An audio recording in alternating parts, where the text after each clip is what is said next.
우상의 눈물. 전상국.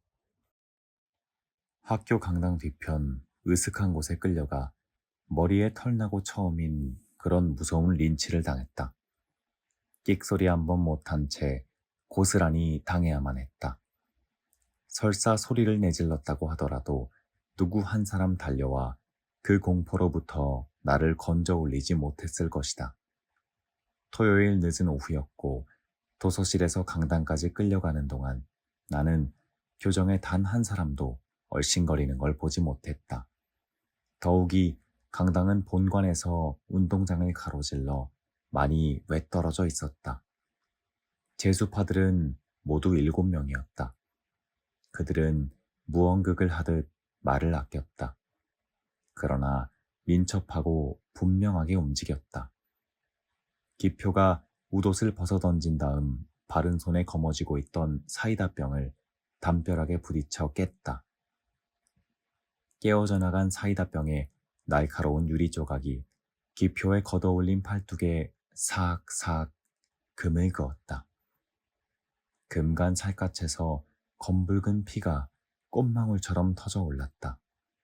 기표가 그 팔뚝을 내 눈앞에 들이댔다.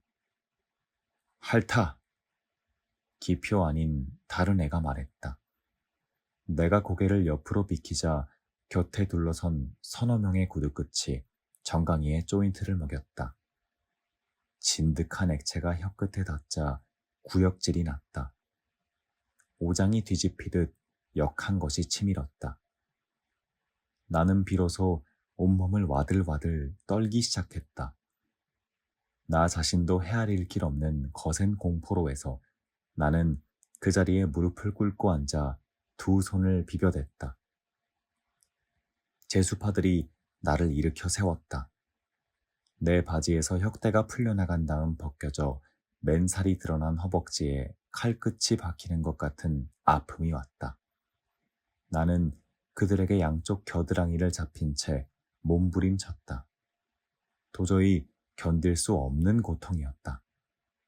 칼끝은 상당히 오랜 시간 허벅지에 박혀 있는 것 같았다. 나는 살 타는 냄새를 맡았다. 칼침이 아니라 그들은 담뱃불로 내 허벅지 5군데나 지짐질을 했던 것이다. 소리 질러봐. 죽여버릴 거니. 한 놈이 귓가에 속삭였다. 나는 드디어 허물어져 내리듯 의식을 잃어갔다. 그런 몽롱한 의식 속에서 기표가 씨부렁댄 한마디 말소리를 놓치지 않았다. 매스껍게 놀지 마. 어처구니 없게도 그들이 내게 린치를 가한 이유란 단지 그것이었다. 2학년 제주파들이 나를 첫 표적으로 삼은 것은 내가 그들 눈에 매스껍게 보였기 때문이다. 유대야, 너 그대로 참을 거냐? 분식집에서 만난 형우가 슬쩍 내 심중을 떠보고 있었다. 내가 입 한 번 번긋하지 않았는데도 그 소문은 파다했다. 소문이 쉬쉬 떠도는 며칠 동안 나는 심한 공포에 휩싸였다. 그 소문이 학교 선생들에게 알려져 문제가 생길 경우 10중 8구 나는 결단이 나고 말 것이다. 기표는 그런 일을 충분히 해낼 수 있는 아이였다. 그 새끼는 악마다. 형우가 동정 어린 눈으로 나를 충동질했다. 그러나 나는 대답 없이 빙그레 웃어 보였을 뿐이다. 누구에게나 그렇게 해 보였다. 그것은 이미 엄청난 것을 겪어냈다는 우월감 같은 것이었다. 나는 나를 충동질하는 형우의 눈에서 자기도 미지에 당해야 하는 두려움과 아울러 나에 대한 선망이 깔려 있음을 놓치지 않았다. 형우가 기표에게 당할 것은 너무나 뻔했다. 그것은 기표와 같은 배에 오른 우리들의 공동 운명이라고 할 수 있었다. 그날 반 편성이 끝나고 키 순서에 따른 각자의 번호와 교실 좌석까지 다 정해졌을 때 새 담임이 된 김 선생이 입을 열었다. 이제부터 66명이 운명을 함께하는 역사적 출항을 선언한다. 목적지에 이를 때까지 단 한 사람의 낙오자나 이탈자가 없기를 진심으로 기원한다. 아울러 이 시간 분명히 밝혀두는데 우리들의 항해를 방해하는 자, 배의 순탄한 진로를 헛갈리게 하는 놈은 용서하지 않을 것이다. 우리가 나무를 전정할 때 역행가지를 잘라버려야 하듯 여러분의 항해에 역행하는 놈은 여러분 스스로가 엄단할 수 있어야 한다. 더 중요한 것은 1년간의 일사불란한 항해를 위해서는 서로 사랑과 신뢰로서 바늘 하나로 결속하는 슬기를 보이는 일이다. 새 담임 선생은 과학교사답지 않게 적절한 비유로서 자기가 맡은 반 아이들에게 뭔가 불어넣으려 애쓰고 있었다. 그에게 중요한 것은 무사 안일 속의 1년이었을 것이다. 고삐는 여러분 손에 쥐어져 있다.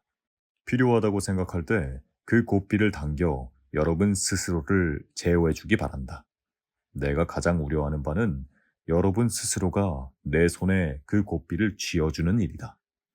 나는 자율이라는 낱말을 좋아한다. 담임 선생은 자율이라는 낱말로 요술을 부려 우리들을 묻고 있었다. 어느 연극 잡지에서 완숙한 연출가는 배우 스스로가 연출하도록 유도하는 비결을 가지고 있다는 글을 읽은 적이 있었다. 대단한 담임을 만났다는 기대로 아이들은 가슴을 부풀리며 앉아 있었다. 14개 반에서 4, 5명씩 떨어져 나와 새로이 편성된 새 반의 분위기는 사뭇 숙연했다. 나는 문득 이런 숙연한 분위기가 우습게 생각되었다. 단 며칠 못 가 형편없이 허물어질 아이들이 목에 잔뜩 힘을 주고 앉아 담임 선생의 말을 경청하고 있는 게 우습게 보였던 것이다. 그들의 긴장을 풀어주고 싶은 충동이 일었다. 선생님, 우리가 탄 이 배의 선장은 누굽니까? 내가 불쑥 일어나서 물었다. 선장은 도대체 누구란 말인가? 자율이라는 낱말로 우리를 묶으면서도 실상 우리들 머리 위에 군왕처럼 군림하고 싶은 담임의 저희를 찔러주고 싶었던 것이다.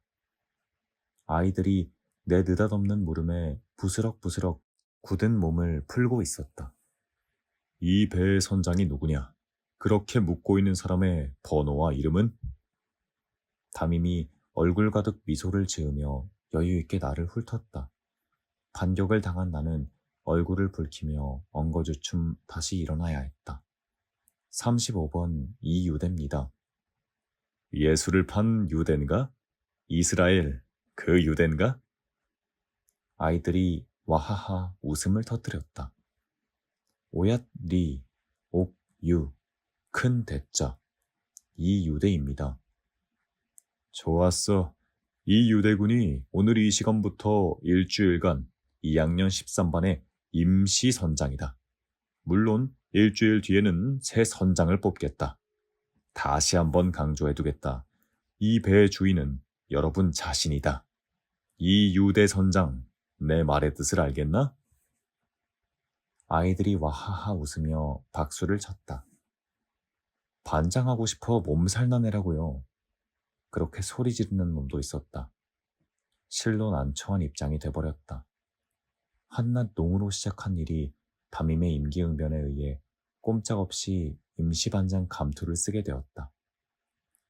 꽁무니를 빼고 어쩌고 할 기회를 주지 않은 채 담임은 첫 만남을 끝냈다. 이렇게 해서 된 임시반장이 기표의 비위를 사납게 하는 결정적인 이유가 됐을 것이다. 어떤가? 약 일주일간 반장을 하면서 느낀 우리 반에 대한 소감은?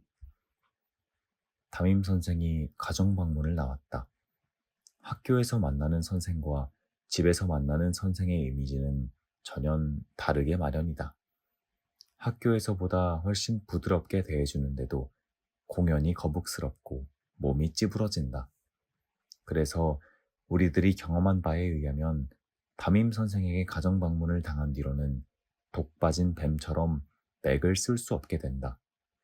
가정 방문을 나온 담임 선생은 대개 여러 가지 정보를 얻어내려 부심한다. 얘네 반 아이들이 좋은 담임 선생님을 만났다고 좋아들 한답니다. 곁에서 엄마가 의례적인 아부의 말을 했고 담임은 내 얼굴에서 눈을 떼지 않은 채 못 들은 척했다. 사실 아이들은 좋은 선생이 어떤 사람인가를 알았다. 좋은 선생이란 조건 없이 아이들의 입장을 이해한 다음 그것을 가볍게 입 밖으로 내지 않는 사람이다. 어때? 유대가 그대로 반장을 맡는 게. 이번에는 담임이 엄마의 귀를 겨냥한 말을 했다. 아닙니다. 전 그런 일이 적성에 맞지 않습니다. 내가 단호한 어조로 말했고 엄마가 거들었다. 그래요, 선생님. 얜 반장하는 게 죽어도 싫다는군요. 뭔가 아쉬워하면서도 엄마는 내 뜻을 따라주었다. 반장을 하면 성적이 떨어지게 마련이란 내 말을 잊지 않고 있었던 것이다. 남 앞에 나서는 일, 남들보다 한 발짝 높은 데 선다는 일이 얼마나 외롭고 번거로운 일인가를 나는 엄마의 극성에 의해 중학교 3년간 반장을 하면서 절실히 체득했던 것이다.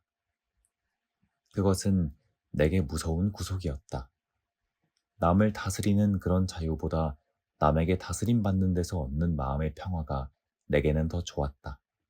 나는 고독하기를 바라지 않는다. 기표 같은 애들이 누리는 지배욕 그 안쪽에 몸을 뒤틀고 있는 고독의 그림자를 나는 어렴풋하게나마 본 것 같았다. 맞습니다. 사실 유대는 반장을 하는 것보다 공부에 달라붙는 게 더 좋을 게입니다. 아깝지만 유대를 위해서 제가 양보할 수밖에요. 우리의 담임 선생은 일을 요령 있고 재치 있게 풀고 마무리하는 명수였다. 아무튼 나는 굴레에서 벗어났고 담임 선생의 논리대로라면 누군가 내 대신 희생이 되어야 한다. 임형우, 걔가 반장으로 괜찮지 않을까? 일주일 동안 그는 우리들을 상당히 깊게 파악한 것처럼 보였다. 그의 안목은 대단했다. 반장이 되고 싶어 하는 아이를 알고 있었던 것이다. 형우라면 틀림없습니다. 내 말에 꼬리를 잡아 엄마가 껴들었다. 형우라니, 어머, 형우하고 또 한반이 됐니? 선생님, 얘하고 형우는 중학교 때부터 친구랍니다. 걔하고 늘 전교에서 1, 2등을 다퉜는걸요. 그룹과외도 같은 데서 쭉 함께 해왔고, 우리 유대가 늘 앞선 편이긴 했지만, 그래요. 걘 반장 같은 건 잘 할 거예요.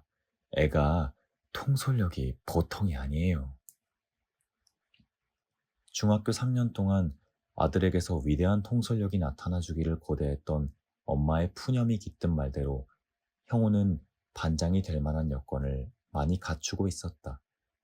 무게가 있고 때로는 교만하지만 일단 자기가 마음먹은 것은 무슨 일이 있어도 해내는 결단력이 대단했다. 학교 당국의 지시에는 일단 긍정적인 생각을 가지고 임하다가도 어떤 결점이 보일 때는 무섭게 반격을 가하는 용기도 있었다. 한마디로 그는 아이들에게 인기가 많았다. 어떤가? 우리 반에 크게 문제가 될 만한 애는 없겠지? 처음 만남에서 담임이 말한 우리들의 항해에 방해가 될 만한 그런 역행가지를 귀띔해 달라는 것일 게다. 나는 불현듯 담뱃불에 지짐질 당해 아직도 진물이 줄줄 흐르는 내 허벅지를 내보이고 싶은 충동을 받았다. 어쩌면 담임도 내 입에서 기표에 대한 얘기가 나오길 기대하고 있을는지 모른다. 1학년 때의 기표 담임이 기표가 유급생으로서 문제가 많다는 것을 이미 귀띔했을 것이 분명했다. 그러나 나는 입을 열 수가 없었다. 엄마 앞에서 반우를 매도하는 일 같은 건 할 수 없다고 생각한 것이다. 최기표, 그놈 괜찮을까? 담임 선생이 조심스럽게 내 반응을 살폈다. 나는 내 허벅지에 상처를 내보인 것처럼 기분이 더러워 얼굴을 돌렸다. 최기표라면 1학년 때 낙제해서 한 해 묵었다는 그 애 말이구나. 엄마는 교육에 관심이 많았다. 학교에서 일어나는 모든 걸 알고 싶어 안달했다. 일주일에 2번씩 담임 선생한테 전화를 걸곤 했다. 그러나 엄마는 가장 가까운 데 있는 내 허벅지의 담뱃불 자국을 알지 못하고 있다. 최기표의 이름을 알고 있으면서도 최기표가 어떤 아이인지를 진정 모르는 어른들에 대해서 내 상처를 내보이는 것은 무의미한 일이었다. 맞습니다. 걘 유급한 것도 문제지만 보통 말썽꾸러기가 아니죠. 왜? 한눈에 이건 범죄형이다. 그렇게 보이는 얼굴이 있지 않습니까? 걔가 바로 그런 전형적인 범죄형이지요. 음침하고 포악스럽고. 1학년 때 걔 담임을 한 선생이 그러더군요. 10년 감수를 했다고요. 그러면서 나를 동정한다는 얘기였어요. 그 정도면 알조가 아닙니까? 그런 애가 어떻게 여태 퇴학을 안 당했나요? 교칙이 엄하기로 이름난 학교인데. 엄마가 의아하다는 듯 얼굴에 그늘을 깔았다. 바로 그겁니다. 이놈이 원래 교활하고 지능적이어서 도대체 제적을 당할 만한 큰 일에는 직접 앞에 나타나지 않고 뒤로 쏙 빠진다 그겁니다. 엉뚱한 놈이 당하곤 하지요. 정학을 몇 번 당하긴 했지만 어떤 결정적 꼬투리를 잡을 수 없으니까 제적을 못 시키는 거지요. 기표가 무서워서 그의 아나무인인 안가품이 두려워서 제적을 못 시켰다는 그런 얘기는 할 수 없을 것이다. 어떻든 나는 놀라지 않을 수 없었다. 며칠 사이에 기표에 대해서 이처럼 깊이 파악하고 있다니. 과연 기표는 이름난 애라는 생각이 들었다. 더구나 기표 얘기를 입에 올리는 담임은 얼굴까지 벌겋게 상기돼 있었다. 나는 문득 이제부터 1년간 담임 선생과 최기표 사이에 치열하게 벌어질 싸움을 상상해 보았다. 이제까지의 결과로 미루어 보아 최기표에게 승산이 크다는 생각이 들면서도 우리의 담임 선생 또한 그렇게 만만치 않으리란 예감이 들었다.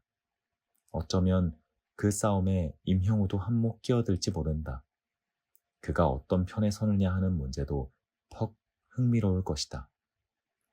아무튼 이처럼 멀찍이 떨어져서 그네들 싸움을 구경한다는 것은 진정 즐거운 일임에 틀림이 없었다. 이놈들이 옛날과 달라서 선생을 우습게 알기 때문에 담임 선생은 엄마와 함께 자신들의 교육론을 펴고 있었다.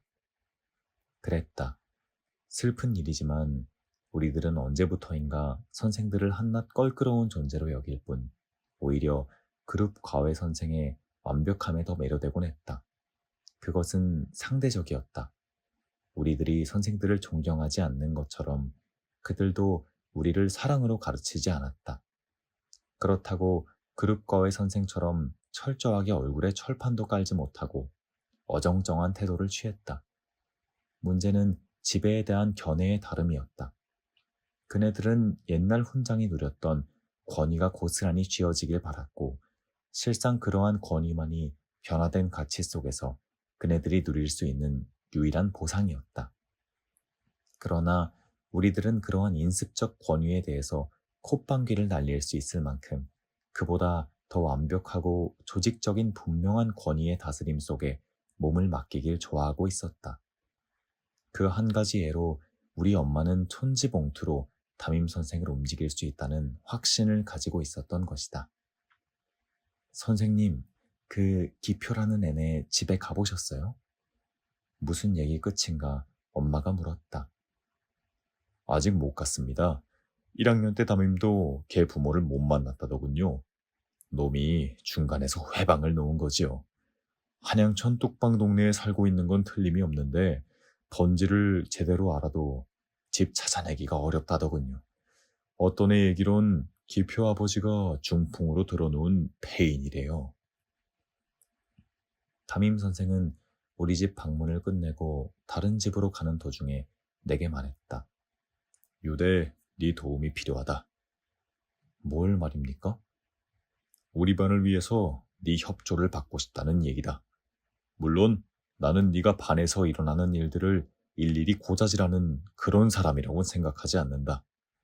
다만 내가 원하는 것은 반 전체를 위한 너의 조언이다. 어때? 협조해 줄 수 있겠지? 나는 얼굴에 열기가 끼쳤다. 이것은 치욕이었다.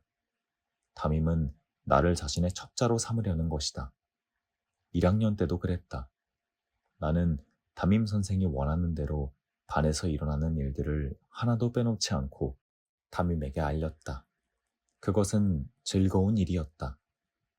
역사를 만든다고 생각하는 사람들이 바로 그런 즐거움을 느낄 것이다. 내 입에서 전해진 말이 요술을 부려 아이들이 일사불란하게 움직이고 있는 것을 시침이 떼고 바라볼 수 있다는 것은 얼마나 통쾌한 일인가. 아이들을 위해 내가 이바지했다고 하는 자부도 없지 않았다. 우리를 위해서 내 힘이 쓰이고 있다는 기꺼움 때문에 나는 그러한 고자질을 해낼 수 있었던 것이다. 그러나 나는 내가 어수룩하다고 생각했던 많은 아이들에게 따돌림 받았다. 나는 한낱 우리의 힘을 해치는 담임의 첩자였을 뿐이다. 나를 이용해 먹은 담임이 그 사실을 새 담임에게 인계하는 배신을 했다는 걸 안다는 것은 우라통이 터질 일이었다. 불쾌하게 생각하지 않기를 바란다. 다만 나는 내 표정이 꽤 굳어 보였던 모양이다. 담임 선생은 내 눈치를 살피며 말했다. 다만 나는 인간적인 면에서 네 도움이 받고 싶었을 뿐이다. 선생님, 그런 일이라면 임형우가 잘 해줄 겁니다. 선생님이 염려하는 최기표도 형우가 잘 다스려 나갈 겁니다. 내일 당장 형우를 반장에 임명하세요. 그럴까? 네 말대로 임형우가 최기표를 잘 다스려준다면 고맙겠지만 내 생각에 최기표를 부반장에 임명하면 선생님, 기표 한 개인을 위해서입니까? 아니면 기표의 힘을 빼서 반 아이들을 보호하기 위해서입니까? 담임은 무슨 소리냐는 듯 내 얼굴을 빤히 쳐다보다가 음모의 한 귀퉁이를 드러내 보인 무안함을 감추기라도 하듯 여러 사람에게 해가 되는 그런 힘은 아예 빼버리는 게 좋은 거다. 기표가 이 세상을 살아갈 수 있는 힘은 바로 그런 것에 있는지도 모르는데요. 이렇게 말하려다 나는 그만두었다. 그 대신 선생님, 기표는 유급생인데다 여러 번 정학을 당했잖아요. 그런 아이를 간부로 임명하면 아이들이 좋지 않게 생각할 겁니다. 기표가 학교의 지시사항을 전달하기 위해 교단 위에 서서 아이들한테 애원하는 광경은 생각만 해도 불쾌하다. 누가 사자를 울 속에 넣어 길들이는 발상을 처음 했는가? 나는 내 허벅지의 상처를 결코 격화시키고 싶지 않았다. 춘계 교내 체육대회를 위해서 우리는 정해진 체육복 외에도 매스게임용 추리닝 한 벌을 사야 했다. 협동심과 조화 속의 미를 창조하는데 그것은 없어서는 안 될 물건이었다. 툴툴거리는 아이도 몇 없지는 않았지만 결국 그들도 그것을 모두 준비했다. 그러나 우리 반에 있는 재수파 두 아이는 끝내 그것을 사입지 않았다. 담임이 말했다. 두 사람 때문에 반의 일사불란한 결속이 깨질 수 없다. 두 사람 모두 집이 어려운 걸로 알고 있다. 그래서 담임이 두 사람 것을 준비했다. 받아주면 고맙겠다. 한 아이가 기표의 눈치를 살피며 머뭇거렸다. 그러나 기표는 무표정한 얼굴로 창 쪽을 바라보고 있었다. 담임 선생이 그 추리닝을 기표와 또 한 아이의 책상 위에 놓은 다음 교실에서 나갔다. 담임 선생이 교실을 나가기가 무섭게 기표가 주머니에서 칼을 꺼내 그 추리닝을 찢기 시작했다. 너덜너덜 조각난 추리닝을 쓰레기통 쪽으로 던졌다. 다른 한 아이가 기표처럼 그렇게 추리닝을 찢었다. 기표가 반의 총무를 맡고 있는 정수라는 애한테 다가갔다. 야, 네 추리닝 나 줄 수 없냐? 정수가 고개를 끄덕거렸다. 정수 뒤의 애한테도 같은 말을 했다. 쟤도 나처럼 돈이 없어 못 사 입었다. 네 것 좀 얻자. 줄래? 정수 뒤에 앉은 애도 고개를 끄덕거렸다. 이렇게 해서 우리 반 66명 모두는 매스게임용 추리닝을 입게 되었다.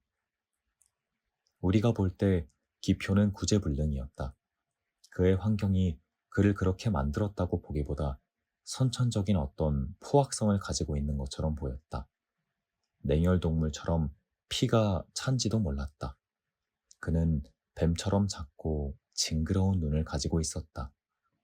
그는 교활한 자들이 가끔 보이는 그런 거짓 착함마저도 나타내 보일 줄 몰랐다. 철저하게 악할 뿐이었다. 평생을 두고 사랑이라는 낱말로 미화될 수 있는 행동거지를 해보일 인간과는 거리가 멀었다. 물론 그는 자신의 그런 포악성 때문에 누구에게도 사랑받지 못한다는 것을 알고 있었는지도 모른다.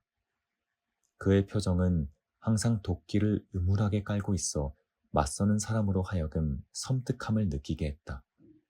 그런데 이해하기 어려운 것은 중학교 때부터 기표를 알고 지내온 아이들이 기표가 그처럼 철저하게 나쁜 애임에도 불구하고 그에 대해서 좋지 않게 말하는 것을 들어본 적이 없다는 것이다. 물론 좋은 애라고 말하는 일도 없었지만 아무도 기표를 욕하지 않았다. 피해를 직접 받은 애들마저도 기표에 대해 나쁘게 말하지 않았다. 말하길 꺼리는 거야. 악에 대한 공포 때문이지. 나는 이렇게 생각해 보았다. 그러나 나는 내 생각이 옳지 않음을 내 자신의 경험으로 너무나 잘 알고 있었다. 기표에 대한 공포는 그에게 린치를 당할 때뿐이었다. 내가 린치를 당한 사실을 아무에게도 털어놓지 않은 것은 안갚음에 대한 두려움 때문이 아니었다. 나는 또한 그처럼 무자비한 린치를 당했으면서도 그를 미워할 수가 없었다. 무언가 헤아릴 수 없는 힘이 그에게 있는 것 같았다. 형! 동급생이면서도 우리들은 2학년에 재학하는 유급생 20여 명을 매우 정중히 대했다. 그것은 재수파들을 이끌고 있는 기표에 대한 우리들의 당연한 예우였다. 야, 체육복 좀 빌려줘라. 유급생들을 잘 몰라보고 말을 함부로 놓는 아이들이 덜어 있었다. 그럴 때 그 아이는 영락없이 얻어 터졌다. 일의 전후 사정을 따지지 않는 게 기표가 행하는 악의 특징이었다. 명칭, 조직의 목적, 모임의 횟수를 모두 대라고. 교실에서의 집단 구타 사건으로 그들이 걸려들었을 때 학생 주임은 전말서를 내밀며 소리쳤다. 기표들은 1학년 때부터 음성 서클로 지목되어 수차례 조사를 받아왔다. 그러나 학생 주임은 번번이 그들에게서 아무것도 알아내지 못했다. 그들에 대해 알고 있는 게 너무 형편없었기 때문이다. 재수파는 우리들이 편의상 붙인 이름이었을 뿐이다. 조직이 아니기 때문에 어떤 목적이나 정기적인 모임 같은 게 없었다. 동물 영화를 보면 밀림을 달리는 맹수떼들은 한 리더를 중심으로 해서 같은 방향으로 달려간다. 그들도 그랬다. 그냥 기표를 중심으로 그들은 모였고 계획된 것이 아니라 지극히 우발적인 폭력이 그들에 의해서 저질러졌을 뿐이다. 기표는 교실에서 담배를 피웠다. 그의 담배 은닉처는 고흐의 자화상이 있는 액자 뒤쪽이었다. 쉬는 시간이면 그는 액자 뒤쪽을 더듬어 담배를 꺼냈다.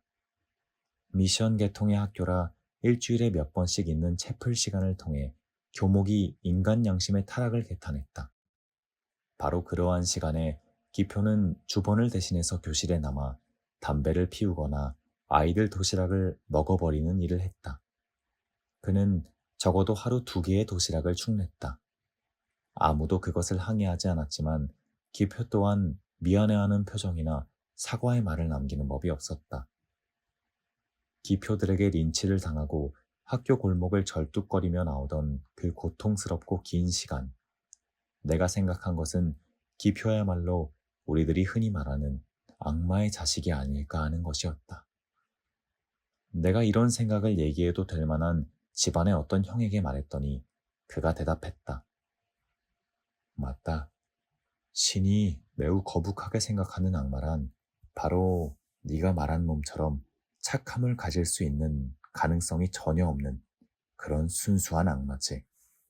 그러한 순수한 악마만이 신을 돋보이게 하기 때문에 신은 마음속으로 괴로운 거야. 그렇기 때문에 신은 결코 악마를 영원히 추방하지 않아. 항상 곁에 두고 자신을 돋보이게 하는 일에 그것을 이용할 뿐이지. 5월 중간고사가 끝나는 날 오후, 반장인 임형우가 드디어 재수파한테 당했다. 아무도 상상하지 못한 일이었다.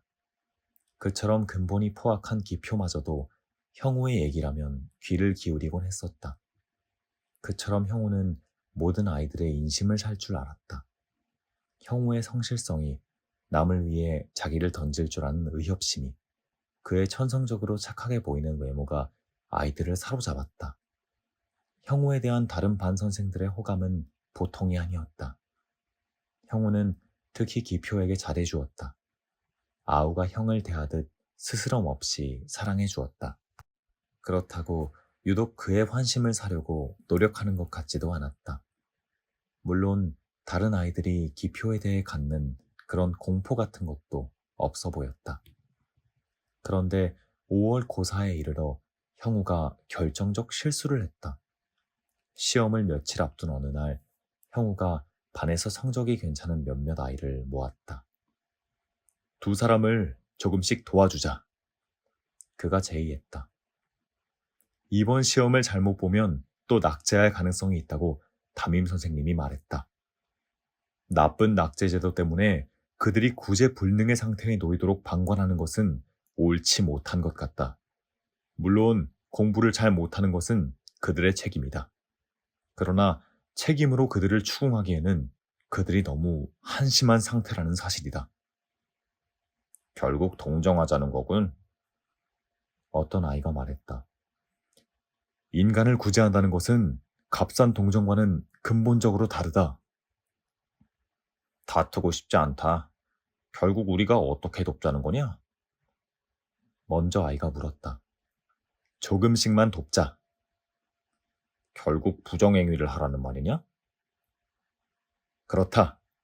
컨닝이 교칙에 위반된다고 해서 하기 싫으면 안 해도 좋다.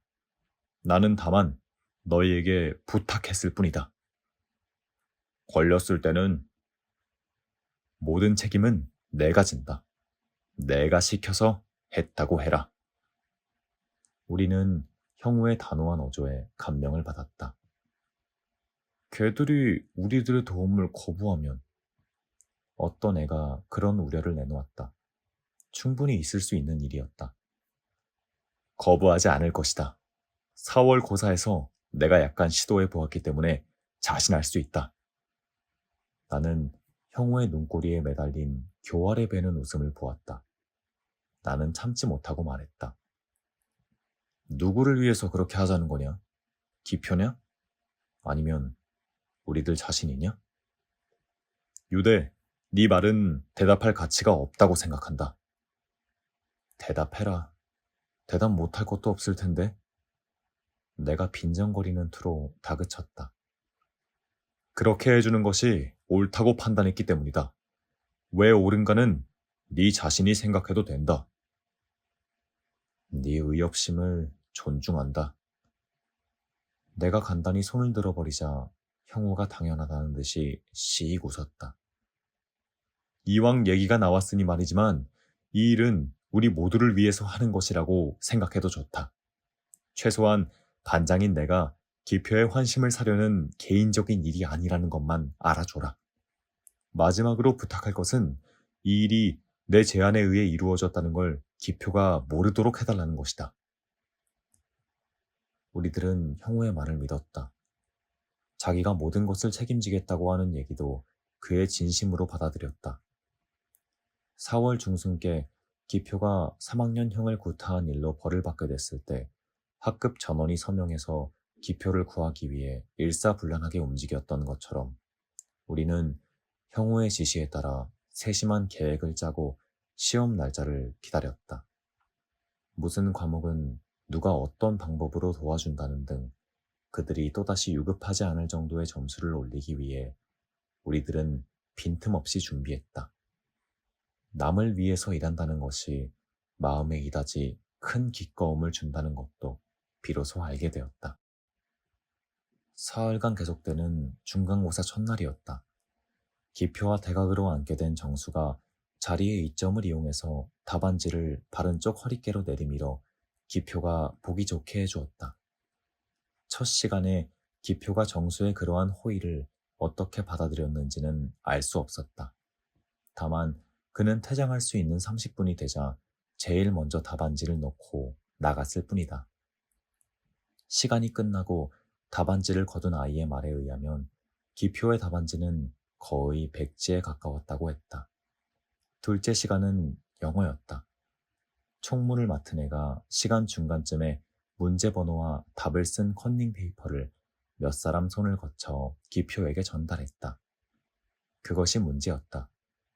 기표가 벌떡 일어나 시험 감독 선생 앞으로 걸어 나갔다. 어떤 새끼가 이걸 저한테 전해왔습니다. 그는 시험 감독으로 들어온 선생한테 쪽지 한 장을 내밀었다. 그리고 제자리에 돌아와 앉으며 사방을 적의 깊게 둘러보았다. 기표의 입가에 간특한 미소가 고물고물 기어다녔다. 감독으로 들어온 이는 마음 너그럽기로 이름난 영어 선생이었다. 그는 기표가 내놓은 종이 쪽지를 한참 들여다본 후에 말했다. 누가 이 메모지를 지금 저 학생한테 전달했나? 문제 풀기에 여념이 없던 아이들이 한 번씩 고개를 들었다간 다시 문제로 돌아갔다. 누군가? 그래도 대답이 없었다. 어떤 새끼야? 이번에는 기표가 자리에 앉은 채 으르렁거렸다. 선생님, 제가 그랬습니다. 반장인 임형우가 벌떡 일어섰다. 감독 선생이 어이없다는 듯 허허 웃었다. 아닙니다. 그건 제가 썼습니다. 불쑥 딴 자리에서 또 한 애가 일어섰다. 총무를 맡아보는 애였다. 아닙니다. 제가 그랬습니다. 다른 아이 하나가 또 일어섰다. 함께 모의를 했던 아이 중에 하나였다. 접니다. 또 다른 놈이 일어섰다. 접니다. 접니다. 사방에서 아이들이 우르르 일어섰다. 허, 허허, 허허허. 감독 선생은 이 어처구니 없는 사태에 어리둥절한 모양이었다. 기표의 얼굴이 노랗게 질렸다. 자, 모두 앉아요. 감독 선생이 뭔가 사태를 파악한 듯 20, 30명의 아이들을 자리에 앉도록 지시했다. 아이들이 다 자리에 앉은 다음 그 나이 많은 감독 선생이 말했다. 오늘 이 일은 전혀 없었던 것으로 해두기로 한다. 아주 훌륭한 사람들이 모인 반이라는 생각이 든다. 종이 쪽지를 가지고 여기 나왔던 사람의 고든 정신이나 우정이 무엇인가를 여실히 보여준 여러분 모두의 결의는 대단히 훌륭했다. 일은 이런 방향으로 매듭지어졌다. 그 시간이 끝나자 아이들은 숨을 죽이고 기표를 살폈지만 그는 자리에 보이지 않았다. 끝 시간인 셋째 시간도 별일 없이 끝났다. 종례가 끝나고 청소 시간까지 아무런 일이 없었다. 유대야, 담임이 아까 오라고 한 사람들 빨리 교무실로 오래. 한 애가 내게 말을 전해왔다. 종례가 끝나고 교무실로 돌아가던 담임이 복도에서 나를 불러내 청소가 다 끝난 뒤 나와 반장 그리고 정수를 교무실로 오라고 했던 것이다. 함께 교무실로 가려고 찾으니 반장도 정수도 보이지 않았다. 나는 운동장으로 내려가는 계단 옆 휴게실까지 가보았다. 거기에도 그들은 없었다. 교무실에 먼저 가 있겠거니 하고 계단을 올라서는데 정수가 학교 후문 있는 데서 뛰어오면서 손짓하고 있는 게 보였다. 반장은 어디 갔나? 담임 선생은 그날 끝낸 화학시험지의 답안지를 정리하면서 건성으로 물었다. 아무리 찾아도 보이지 않아 저희들만 왔습니다. 나는 정수의 얼굴을 쳐다보지 않은 채 대답했다. 곁에 선 정수의 숨소리는 아직도 고르지 않았다. 됐어. 너희들 둘이 해도 되겠지. 짐작했던 대로였다. 우리는 담임 선생님의 채점 기계로 호출된 것이다. 답안지를 든 담임 선생님을 따라 우리는 화학실로 올라갔다. 나 화학실에 있다고 사환애한테 알려둬라. 밖에서 전화 올 게 있어서 그런다. 복도에서 담임이 말했다. 내가 아래층 교무실로 뛰어내려갔다. 우리들 사이에 넙적이라고 불리는 여자 사환애가 만화책을 보고 있었다. 우리 담임 선생님 화학실에 계셔. 무슨 일 있으면 그리 연락하라고. 넙적이가 고개를 들지 않는 채 알았어 했다. 우리는 담임 선생과 함께 아이들의 답안지에 OX를 해나갔다. 맞은 것, 틀린 것, 좋은 답, 나쁜 답, 착한 놈, 나쁜 놈. 우리들이 동그라미 하나 더 치면 그 아이는 5점이 올라갈 수 있었다. 야, 너들 오늘은 속도가 느리구나. 담임의 말은 사실이었다. 우리는 다른 때와 달리 몇 장 넘기지 못하고 있었다. 정수나 나나 매한가지였다. 정수는 눈에 띄게 허둥거리고 있었다. 나 역시 답안지의 내용이 자꾸 헛갈렸다. 적어도 7명쯤의 재수파들 속에 형우가 무릎을 꿇고 와들와들 떨고 있을 것이다. 명치를 찌르는 주먹, 정강이 뼈를 겨냥한 구둣발 세례, 피가 꽃망울처럼 솟아오르는 기표의 팔뚝, 허벅지를 태우는 살 냄새. 하나, 둘, 셋, 넷, 다, 아! 소리 질러봐. 죽여버릴 거니. 석공이 돌을 다듬듯 완벽한 솜씨로 그들은 형우의 육체와 영혼을 주장질시키는 일에 탐닉하고 있을 것이다. 형우는 지금 어떤 표정으로 무슨 생각을 하고 있을까? 정수가 담임에게 일러 바쳐 지금쯤 자기를 구원해주러 오는 사람들을 기다리고 있을 것인가? 아니면 죽기를 각오하고 그들에게 도도한 자세를 보일 것인가? 나는 짐짓 정수의 눈을 찾았다. 나를 바라보는 정수의 눈이 애원하듯 타고 있었다. 그렇게 무서우면 네가 말해. 그런 뜻의 눈짓을 내가 보냈지만 목덜미를 더욱 벌겋게 달구며 고개를 꺾었다. 너희들이 잘 해줘서 올해는 퍽 수월하게 넘어갈 것 같구나. 담임 선생은 채점하는 일을 멈춘 뒤 담배를 피워 물었다. 반장이 생각했던 것보다 잘해주는 것 같단 말이야. 너희들이 아다시피 우리 반이 2학년 전체에서 제1이거든. 지난 충계체육대회 때 종합 우승이며 이번 2, 4분기 납부금 실적도 단연 으뜸이고. 나는 실소하며 정수의 눈을 찾았다. 그러나 정수는 고개를 들지 않았다. 아직 채점지 한 권에서 반도 넘기지 못한 채였다. 나는 다시 한번 속으로 웃고 있었다.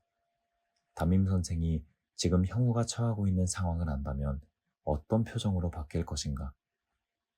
참 알 수 없는 일은 최기표가 듣던 것과는 달리 양처럼 순하다 그거야. 몇 번 말썽이 있긴 했지만 그까짓 거야 별거 아니지. 어떻든 그놈도 본성은 착한 놈인데 가정 형편이 꽤 안 좋은가 보더라. 담임 선생은 자기가 부리는 채점 기계의 묵묵한 작업에 눈을 보낸 채 잠옷 흐뭇한 표정이다. 다 담임 선생님께서 잘 지도해 주신 덕분이죠 뭐. 내가 시치미를 떼면서 말하자 아닌 게 아니라 나로서도 그동안 너희들이 이해 못할 애로사항이 많았다. 인간을 교육한다는 것이 새삼 어렵다는 걸 깨닫게 됐고 또한 그런 어려움 속에서 교육하는 보람도 얻을 수 있었던 거지. 정수가 비로소 고개를 들어 나를 쳐다보았다. 그의 이마에 번지르르 땀이 배어나고 있었다. 그의 눈알이 불안하게 움직였다. 그는 몹시 괴로워하고 있음이 분명했다. 형우가 재수파들한테 끌려 학교 뒷산 으슥한 곳으로 갔다는 사실을 내게 전해준 것만으로도 그는 마음이 가벼워질 줄 알았을 것이다. 그러나 그는 지금 그 사실을 나한테 얘기한 것을 몹시 후회하고 있을지도 모른다. 나라면 담임 선생한테 그 사실을 쉽게 알릴 수 있으리라고 생각한 자신의 판단이 빗나간 데 대한 당혹감으로 그는 떨고 있을 것이다. 임마, 너덜이 생각한 것처럼 난 담임 선생님의 첩자가 아니야. 나는 다시 정수의 눈에 맞춰 눈싸움을 벌였다. 정수는 금방 울음을 터뜨릴 것 같은 표정이었다. 자칫하다가는 이 녀석이 발광을 앓는지도 모른다는 생각이 들었다. 1학년 때 나는 혜중이란 아이가 기표 때문에 학교를 그만둔 일을 알고 있었다. 그애 역시 재수파였다. 5놈이 캠핑을 나가 여학생 하나를 결단냈다. 피해자 측에서 사생 결단하고 덤벼 일이 크게 번졌다. 당한 애가 가해자들의 인상을 말했기 때문에 범인은 대번에 좁혀져 재수파들이 학생부실에 불려갔다. 그러나 그들은 한사코 잡아댔다. 하루 내내 족쳐도 헛일이었다. 여학생과 대면을 시키겠다고 해도 되레 만나게 해달라고 날뛰었다. 그때 그들 재수파 중에 한 아이 어머니가 학교에 나타난 것이다. 그네는 학생부실에 들어가기가 무섭게 기표를 손가락질했다. 저놈이 우리 해중일 맨날 불러냈어요. 우리 해중일 망치는 놈이 바로 저놈이라우. 모두 기표를 바라보았다. 기표는 눈썹 하나 까닥하지 않은 채 해중이를 돌아다보았다. 이 새끼야, 내가 너네 엄마 말대로 널 맨날 불러냈냐? 소름이 끼치도록 낮고 매서운 추궁이었다. 말해라, 이 녀석아. 왜 사실대로 말 못하는 게야? 혜중이 엄마가 퍼댔다. 말해. 기표가 씹어뱉듯 말했다. 혜중이가 느닷없이 몸을 와들와들 떨기 시작했다. 그리고 미친 사람처럼 부르짖기 시작했다. 엄마, 기표는 우리 집에 한 번도 안 왔어. 우리 집도 모른단 말이야. 선생님, 접대 그 일은 제가 했어요. 딴 학교 애들하고 그랬단 말이에요. 그는 말을 마치기가 무섭게 학생부실 시멘트 벽에 머리를 두어 번 부딪혔다. 혜중이가 병원으로 들려간 뒤 학생부 선생이 함께 조사를 받던 놈들한테 물었다. 혜중이 말이 사실이냐? 기표가 고개를 끄덕거린 다음 그 쌍새끼 하고 중얼거렸다. 다른 애들도 모두 기표처럼 고개를 끄덕거렸다. 혜중이가 스스로 학교를 물러난 것으로 일은 끝나버렸던 것이다. 아직 멀었냐? 담배를 피운 다음 책상에 앉아 잠시 졸고 난 담임 선생이 다시 물었다. 너들 정말 오늘 왜 이렇게 늦냐? 우리들은 대답할 수가 없었다. 어때? 90점 이상 많이 나오냐? 하나도 없는데요. 참, 너들 공부 안 해 큰일 났다. 그때 화학실 문이 열렸다. 넓적이 아가씨가 거기 서 있었다. 왜? 나한테 전화 왔냐? 여자지? 그러나 넓적이 아가씨가 헐떡이는 목소리로 말했다. 전화가 아니에요. 선생님, 빨리 내려가 보세요. 큰일 났어요. 담임 선생이 허둥지둥 달려나갔다. 정수의 얼굴이 하얗게 질리고 있었다. 유대야, 말하는 건데 그랬다. 난 네가 말할 줄 알았지. 아까 네가 말하지 말랬잖아. 난 네가... 정수는 금방 울음을 터뜨리기라도 할 듯 얼굴을 일그러뜨렸다. 기표가 안 좋아할걸? 고자질하는 거 말이야. 그렇지만 형우가... 아마 형우도 원하지 않았을 거다. 왜 그렇게 생각하니? 응, 형우는 자신이 스스로 그렇게 당하길 원했거든. 정수가 무슨 얘기냐는 듯 나를 보았지만 나는 짐짓 딴전을 부렸다. 죽진 않았을 거다. 우리들이 답안지를 정리해 들고 교무실로 내려왔을 때 교무실엔 넓적이 아가씨 혼자 있었다. 김 선생님이 빨리 한강병원으로 오라고 하던데요? 무슨 일이래요? 어떤 아줌마가 아까 막 달려와서 학생들이 뒷산에서 사람을 죽인다고 해서 학생 중인 선생님이 가봤더니요. 2학년 13번 반장이 혼자 뒹굴고 있더래요. 우리들은 학교에서 가까운 한강병원까지 단 한마디 말도 않은 채 달려갔다. 죽지 않았을 거다. 나는 뛰면서 생각했다. 기표가 사람을 죽일 리가 없지.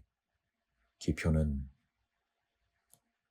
형우는 응급실 침대에 엉거주춤 누워 있었다. 형우가 외관상 멀쩡해 보이는 데 대한 한 가닥 실망이 스쳤다. 그러나 자세히 보니 형우의 얼굴은 퉁퉁 부어 있었고 임시로 잡아맨 넓적다리의 붕대 위엔 꽃송이처럼 선명한 핏자국이 피어올랐다. 우리를 발견한 형우가 재빠른 동작으로 손가락 하나를 퉁퉁 부은 제 입술에 댔다가 떼었다. 나는 고개를 끄덕거려 주었다. 유대야, 너 형우네 집 전화번호 알지? 학생 주임과 함께 서 있던 담임이 물었다. 모르겠는데요. 나는 시치미를 떼며 형우의 표정을 살폈다.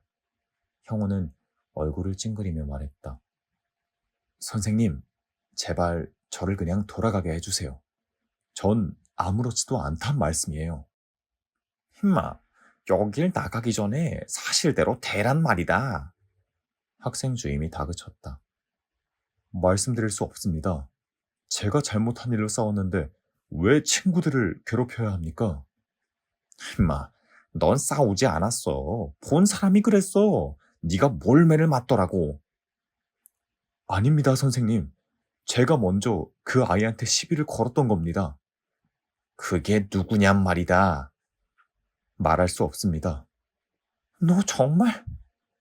학생 주임이 혀를 내둘렀다. 너 정말 나를 허수아비로 하는 거냐? 학교 다니기 싫어? 저는 처벌을 달게 받겠습니다.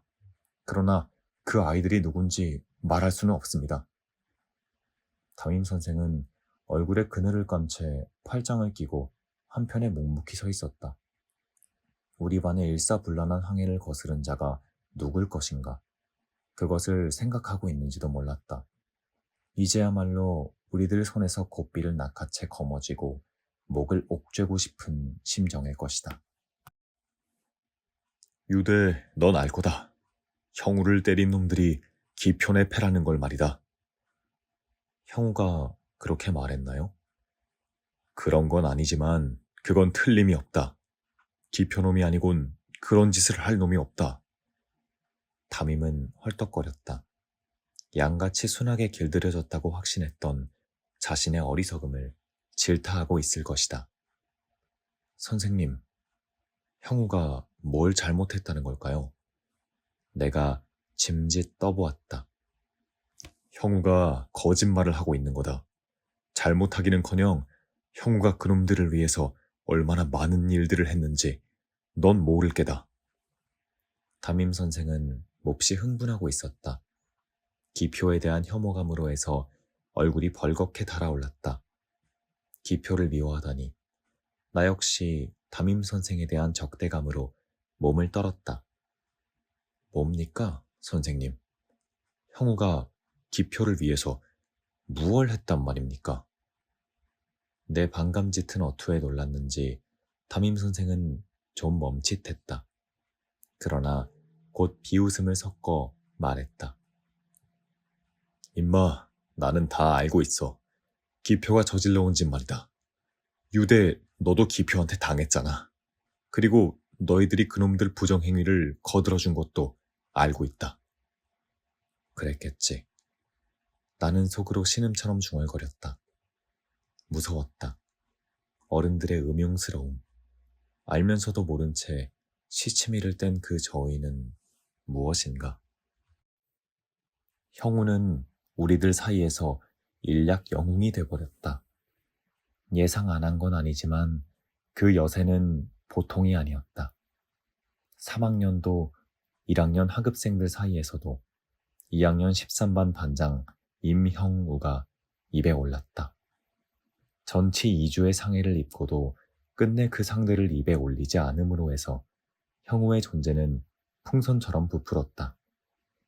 기표가 그 사건 다음 날부터 내리 사흘이나 학교에 나오지 않았어도 재수파들은 학생부에 불려가지 않았다. 아무도 그것을 문제 삼지 않았다. 담임이 학교에 나오지 않는 기표를 찾기 위해 뚝방 동네를 연 이틀이나 헤맨 사실도 학교에 널리 알려졌다. 기표가 학교에 나온 날, 담임은 조회 시간에 간단히 말했다. 최기표 군은 그동안 피치 못할 가정 사정으로 결석했다. 앞으로 다시는 결석이 없을 것으로 안다. 항상 빳빳하게 쳐들고 앉았던 기표의 고개가 잠깐 숙여지는가 싶게 느껴졌다. 그것은 매우 수상한 조짐이었다. 형우가 병원에서 퇴원을 해 2주일 만에 학교에 나왔다. 악수 세례가 쏟아지고 등을 두드리고 체육 시간에는 행가래까지 시키려고 했지만 형우가 도망을 쳤다. 그렇게 하면서 우리들은 숨죽여 기표의 동정을 살폈다. 그러나 그의 차가운 시선에 부딪힌 아이들은 섬뜩한 느낌으로 고개를 돌리곤 했다. 나는 가슴을 쓸어내렸다. 형, 우리 미술 시간에 라면 먹으러 갈까? 내가 말을 건넸다. 우리들은 가끔 후동 교사 뒷담을 넘어 구멍가게에서 라면을 사 먹은 다음 감쪽같이 들어오곤 했다. 재수파들이 그 전문이었던 것이다. 필요 없어. 기표가 쳐다보지도 않은 채 퉁명스럽게 뱉었다. 그는 국어책을 읽고 있었다. 안톤 슈나크의 우리를 슬프게 하는 것들. 우를 무는 아이는 우리를 슬프게 한다. 사냥꾼의 총부리 앞에 죽어가는 한 마리 사슴의 눈초리. 다른 반 애들이 말했다. 선생들이 교실에 들어올 때마다 임형우의 일화가 예로 들어지면서 학우를 아끼고 의리로서 지켜준 참다운 우정과 반의 결속을 위해 담임 선생님과 함께 남모르게 애써온 그 숨은 이야기가 술술 펼쳐지더란 것이다. 교정에 모여선 아이들도 온통 형우의 얘기로 꽃을 피웠다. 우리들이 커닝을 도와준 것이 기표의 비위를 상하게 한 모양이지? 병원에 있을 때는 남의 눈을 생각해 못 물어본 걸 하굣길 형우와 둘만의 자리가 됐을 때 내가 넌지시 물어보았다. 글쎄, 그런 것 같았다. 형우가 짐짓 좌우를 둘러보면서 대답했다. 그때 그 일 담임 선생님이 시켜서 한 거지? 내가 넘겨짚자 형우가 한순간 당황하는 것 같았다. 언제고 밝히고 싶었던 것이라 나는 다시 다그쳤다. 그렇지. 꼭 그런 건 아니지만 그 문제를 담임 선생님과 의논한 건 사실이다. 합법적으로 만들기 위해서냐? 아니다. 담임 선생님이 기표를 나한테 일임하겠다고 말했기 때문이다. 선생님은 기표를 구원해주고 싶었던 것이다. 그랬겠지. 형우야, 넌 지금 네가 기표를 구원했다고 보니? 아직 완전히는. 그러나 멀지 않았다. 나는 웃어주었다. 기표는 그렇게 생각하지 않을걸? 형우, 네가 구원해주고 있다고 말이야. 그것은 기표가 생각할 일이 아니다. 무슨 뜻이냐? 우리가 무서워했던 건 기표가 아니라 기표를 둘러싸고 있는 재수파들이었다. 그런데 이제 그 조직은 없어졌다. 무슨 근거로 그렇게 말하는 거냐? 내가 병원에 있을 때 그 애들이 모두 나한테 사과하러 왔었다. 하나하나 서로가 모르게 다녀갔다. 기표도 왔었니? 내가 헐떡이면서 물었다. 오지 않았다. 그러나 난 그런 놈한테 사과도 받고 싶지 않다. 그럴 테지. 나는 가슴을 쓸어내렸다. 그래, 다른 애들이 너한테 사과를 했다고 해서 재수파가 없어졌다고 생각하는 건 잘못일 거야. 물론 겉으로야 그대로 남아있겠지. 그러나 그들은 이미 이빨 뺀 뱀이나 다름없어. 걔들이 모두 나한테 말했다. 기표는 악마라고. 자기들 피를 빨아먹고 사는 흡혈귀라고. 형우와 갈라서야 하는 길목이었다. 나는 형훈의 집 쪽으로 따라가며 물었다. 너 지금 무슨 얘기를 하는 거냐? 형우가 나를 향해 싱긋 웃었다. 기표는 다 아는 것처럼 가난한 집 애다. 거기다가 그 부모가 다 병들어 누워있다. 시집간 기표 누나가 대주는 돈으로 겨우겨우 먹고 산댄다. 기표는 동생이 셋이나 있다. 기표 바로 밑에 동생이 버스 안내원을 해서 생활비를 보탰는데 요즘 무슨 일로 해서 그것도 그만두었다. 아무튼 생활이 말도 아니란 거야. 재수파들이 매달 얼마씩 모아 생활비를 보태줬다는 거야. 집에서 돈을 뜯어낼 수 없는 애들은 혈액은행에 가서 피를 뽑아 그 돈을 내놓았다는 거다. 그렇게 해달라고 기표가 강요한 건 아닐 텐데. 마찬가지다. 재수파들은 기표가 무서웠다는 거야. 지금도 무서워하고 있을걸? 그렇지 않아. 병원에서 지내는 동안 혈색이 더 좋아진 형우가 자신 있게 말했다. 이제 아무도 기표를 무서워하지 않게 될 거다. 형우가 손을 흔들고 자기 집 골목으로 사라져버렸다. 그는 유능한 반장이 틀림없다고 나는 생각했다. 씁쓸한 느낌이 가슴을 스쳤다. 담임의 예언대로 기표는 결석을 하지 않았다. 형우와 기표 사이에도 이렇다 할 마찰 없이 여름방학이 지났다. 교실에서 도시락이 없어지는 일도 드물었다. 물론 재수파들이 기표를 찾아 교실에 들락거리는 횟수는 잦았지만 아이들은 그다지 신경을 곤두세우지 않아도 되었다. 기표는 여전히 침묵하고 있었다. 담임 선생이 가끔 기표에게 학급 사무를 맡기는 게 눈에 띄었다. 기표는 별 표정 없이 그런 일을 맡아 했다. 그날도 기표는 담임 선생의 지시로 체육부실에 내려가 우리 반 아이들의 체력검사 통계를 내고 있었다. 그럴 시각 담임 선생이 말했다. 66명이 탄 우리 배는 순풍을 맞아 참으로 순탄한 항해를 하고 있다. 다 여러분의 노력에 의한 것이라고 생각한다. 그런데 한 가지 알려줄 게 있다. 여러분의 한 친구가 매우 어려운 처지에 놓여 있다. 자세한 얘기는 반장이 해줄 것이다. 다만 담임으로서 당부하고 싶은 것은 그것이 남의 일이 아닌 내 일이라고 생각해서 그 사람을 돕는 일에 앞장서주기 바란다. 담임 선생이 교단에서 내려서고 그 대신 반장 임형우가 사뭇 엄숙한 표정으로 단 위에 섰다. 담임 선생님의 말씀처럼 지금 우리 친구 하나가 매우 어려운 처지에 놓여 있다. 좀 늦은 감이 있지만 지금이라도 힘을 합쳐 그 친구를 구원해 주어야 한다고 생각한다. 이렇게 서두를 잡은 형우는 언젠가 하굣길에서 내게 들려준 기편의 가정 형편을 반 아이들한테 이야기하기 시작했다. 그런데 놀라운 일은 형우의 혀였다. 나한테 얘기를 들려줄 때의 그런 적대감은 어느 구석에서도 찾을 수 없었다. 오직 우의와 신뢰 가득한 말로써 우리의 친구 기표를 미화하는 일에 열을 올렸을 뿐이다. 기표 아버지가 중풍에 걸려 식물인간으로 누워있는 전경이며 기표 어머니의 심장병, 그러한 부모를 위해서 버스 안내원을 하던 기표 여동생의 눈물겨운 얘기, 라면으로 끼니를 때우는 기표네 식구들의 배고픔이 눈에 보이듯 열거되었다. 그런 가난 속에서도 가난을 결코 겉으로 나타내지 않고 묵묵히 학교에 나온 기표의 의지가 또한 높게 치하되었다.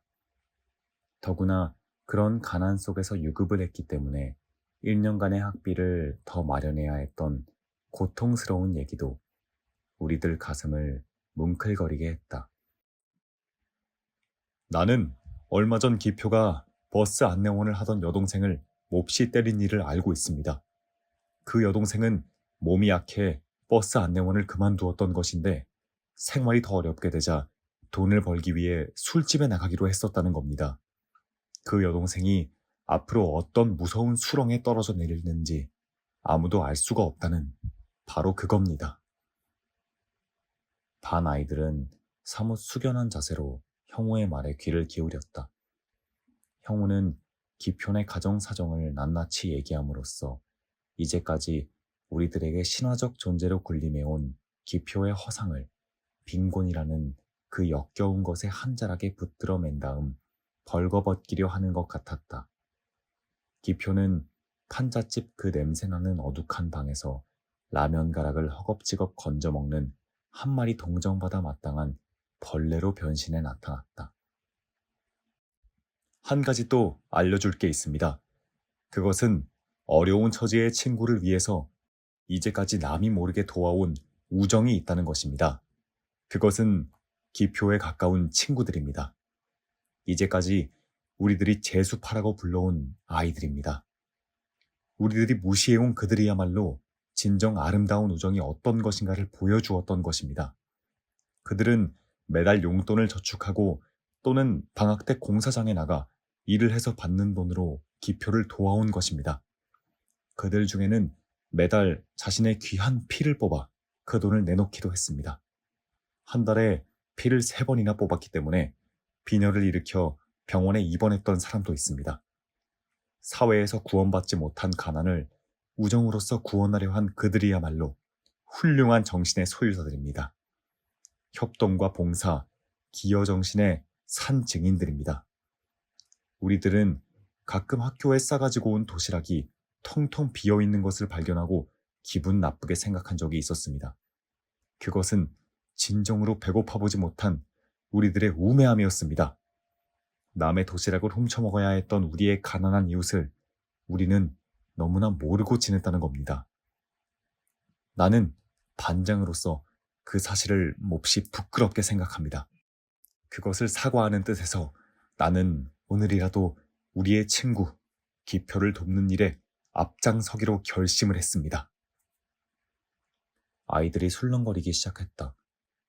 깊은 감동의 강물이 모두의 가슴 한가운데를 출렁이며 흘러가고 있었던 것이다. 담임 선생이 교단으로 다가갔다. 그는 주머니에서 10,000원짜리 한 장을 꺼내 교탁 위에 놓았다. 반장도 안주머니에 손을 넣었다. 아이들이 조용한 술렁거림 속에서 모두 돈을 찾아들었다. 오늘 돈이 없는 사람은 내일 가져오는 게 어떻겠습니까?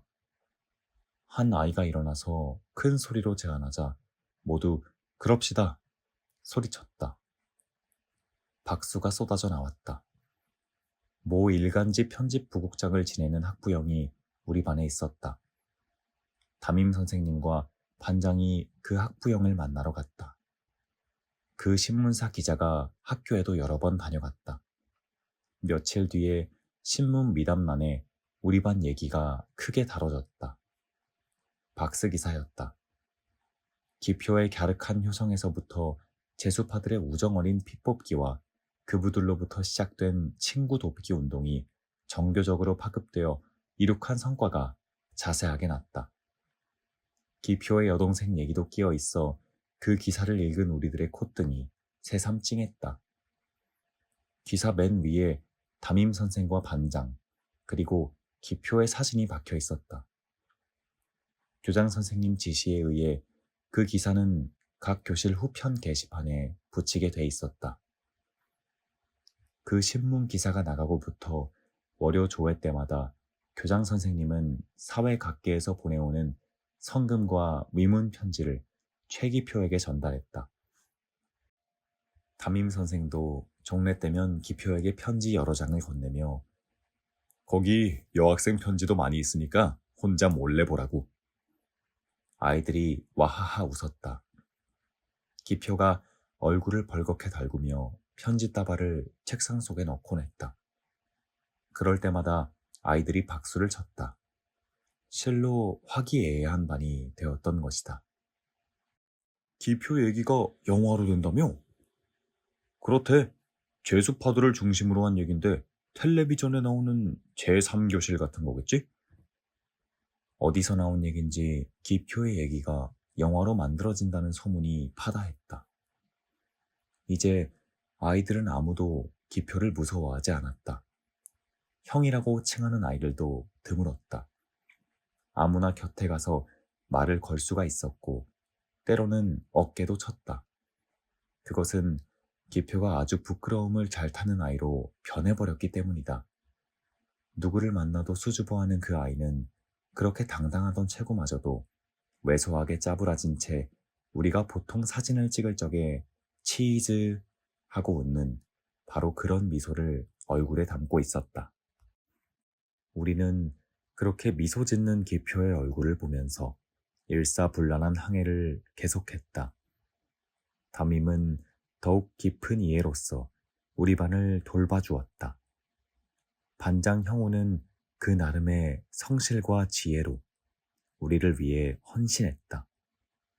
우리 교실에 들어오는 선생님마다 칭찬의 말을 아끼지 않았다. 기표의 얘기가 영화로 만들어진다는 얘기가 더욱 구체적으로 드러나기 시작했고 우리들은 덩달아 들떠서 술렁거렸다. 그러던 어느 날 우리는 기표의 자리가 빈 것을 알았다. 다음 날도 그는 결석했다. 무단결석이었다. 담임 선생이 한 아이를 기표네 집에 보냈다. 집에도 없어. 이틀 전에 집을 나갔대. 우리들은 서로 얼굴을 마주보며 술렁거리기 시작했다. 뭔가 심상찮은 생각들이 머리에 젖어들었다. 기표가 내리 사흘이나 결석을 한 아침 나절이었다. 수업 중인데 담임이 형우와 나를 찾는 쪽지가 왔다. 우리가 교무실에 내려갔을 때 담임 선생은 병색이 완연해 배는 어떤 여자와 얘기를 나누고 있었다. 그네는 초가을인데도 낡고 두터운 오버를 걸치고 있었다. 아이고, 우리 기표 친구들이구만. 세상에 이렇게 고마운 친구들이 어디 있겠노. 그런데 이놈의 자식이. 그네는 몸을 일으켜 우리에게 굽실거리며 떼낀 손수건으로 눈물을 찍어냈다. 그네는 우리의 손을 더듬어 쥐고 싶어 했다. 자, 이제 그만 돌아가십시오. 애들하고 의논해서 찾아보겠습니다. 담임 선생은 기표 어머니를 내쫓듯 교무실에서 밀고 나갔다. 그네는 교무실을 나가며 자꾸 아쉬운 듯 우리들 얼굴을 돌아다 보았다. 그네를 배웅하고 돌아온 담임이 의자에 소리나게 주저앉으며 부들부들 떨리는 손으로 담배를 피워 물었다. 이 망할 새끼가 끝까지 말썽이란 말이야. 그는 담배 연기를 깊이 빨아들였다가 내뿜으며 투덜거렸다.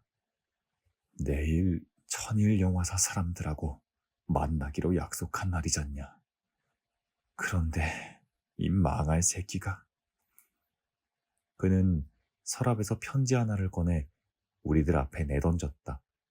기표가 바로 밑에 여동생한테 보낸 편지였다. 편지 맨 앞줄에 이렇게 쓰여 있었다. 무섭다. 나는 무서워서 살 수가 없다.